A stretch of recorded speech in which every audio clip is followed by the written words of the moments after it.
nerede? Burada mı dallar? Arabalar birine bağlılık var.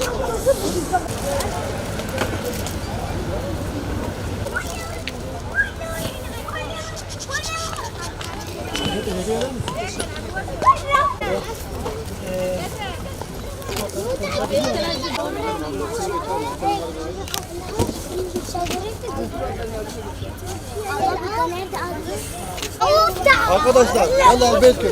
Nece Albetköy, hadi yallah. Pardon?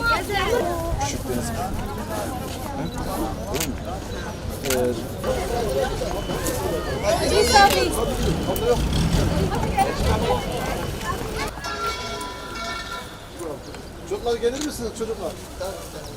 Tamam. Al sakız al.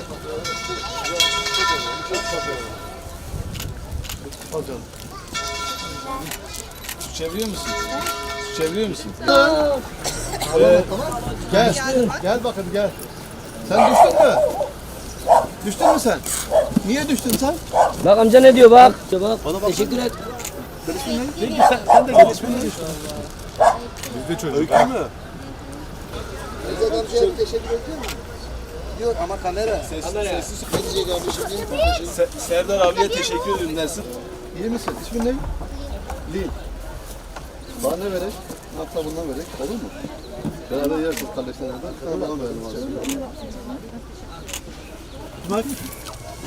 Göz Yes.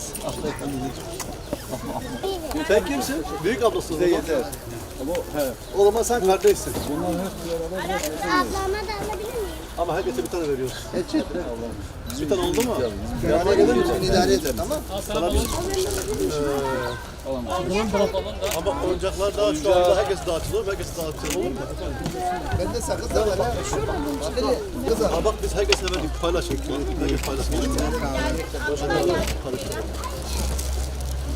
Tamam. Bunlar kardeş değil mi bunlar?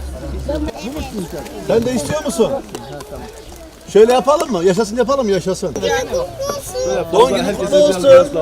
Çok yer var ya. Biraz bundan veriyoruz, biraz ondan veriyoruz. Ya Sen yerim.